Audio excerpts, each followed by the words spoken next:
The coronavirus pandemic has left millions of Americans out of work or working from home.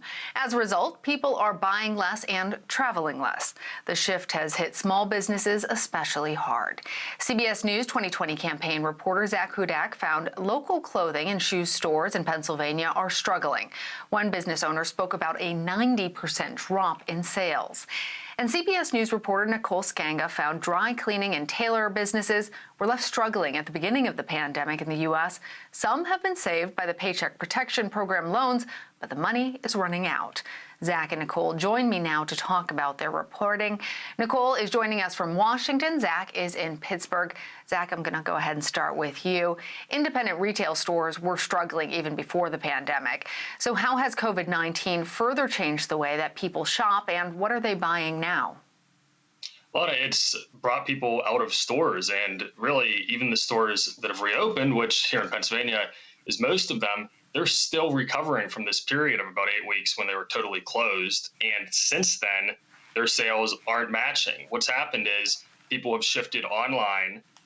There was an Adobe Analytics study that found that the online sales for the first portion of this year actually matched holiday sales. So that's a trend that was already happening. People are moving online. They've moved more so online. These local stores don't have necessarily the infrastructure, the web analytic skills, and so forth to compete with big box stores.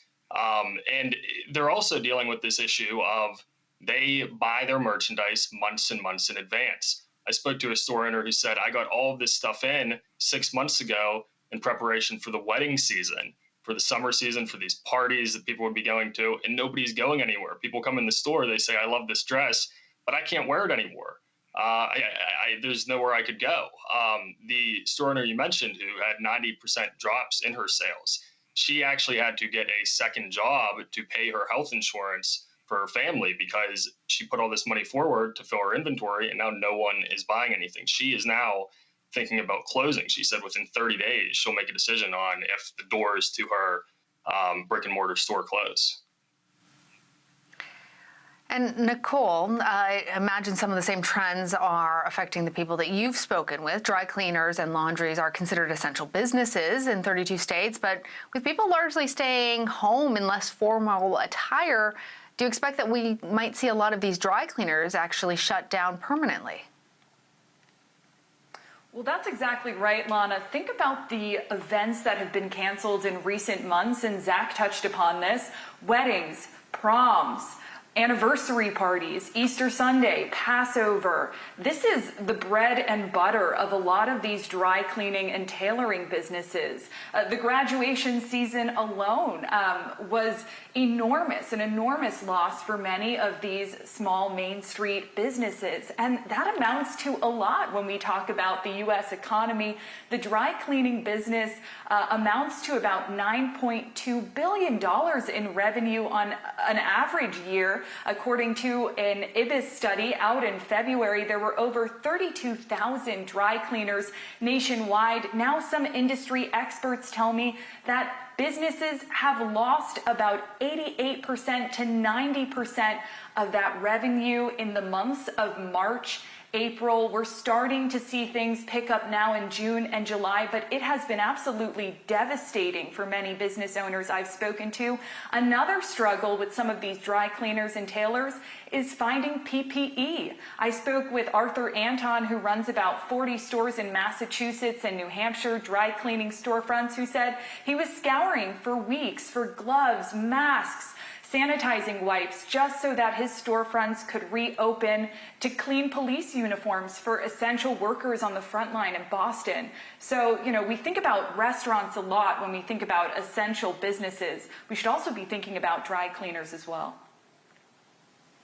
But with such a tremendous drop, and you mentioned tailors as well, Nicole, I imagine even having their businesses open, though, doesn't mean anything since people are largely staying at home. How has the pandemic affected tailors, and how have their businesses shifted?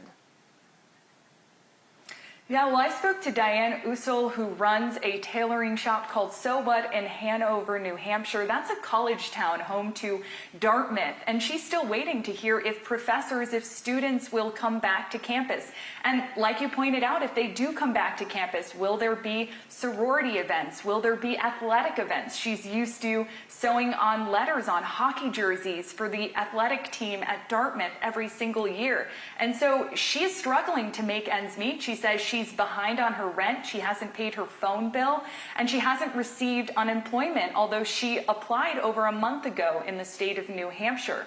Other businesses tell me, I talked to a small dry cleaning service, Martin's Cleaners in Littleton, New Hampshire. That's a real rural area of the state. He says that while the Paycheck Protection Program, PPP, really did get him by in those early months, he runs out of that this week. And so we're going to start to see some of these businesses really struggle in the next few weeks as they run out of PPP, and they're looking for new sources of revenue that just don't exist yet, with so many people staying inside, working from home. And Zach, any of these local stores you spoke with innovating or doing something new to try and keep their businesses afloat? And if you could also just tell us what they're hoping for moving forward.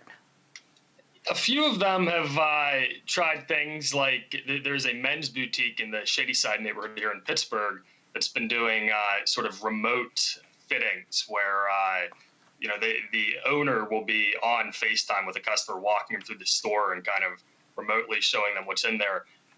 He also got that store for the first time online and during that, and said that he got a little bit of sales, but about 10% of the sales that he'd be getting from the brick and mortar store. And I would just add to what Nicole was saying about people not going to work. I spoke to a custom clothing shop in Pittsburgh. The owner said, in the city of Pittsburgh, I really had a corner on this market. It was a niche thing. It was totally handmade clothing in Pittsburgh. And her clientele was businessmen and people going to weddings and other events. And no one's wearing suits, she said. She said she had a few really good customers who were calling in and getting sweaters, getting some custom shirts, but no one has bought a suit, she said. And you had asked about what these store owners are hoping for. More than anything, they're hoping for a vaccine and hoping that there is not another shutdown, another closure.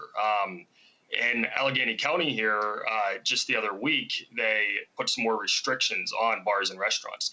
That concerned a lot of these store owners because they were saying, look, I'm not saying that we should reopen completely, that we should have no restrictions, that we should allow everyone to get sick. But if people stop doing the little bit of going out that they're doing, we're going to have no business. Our business is already suffering. But if we go to full shutdown mode again, we will not make it through this.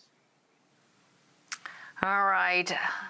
Zach Hudak, Nicole Sganga, I think we all are sharing in that hope for a recovery and a vaccine. Thanks for joining us. Thank you.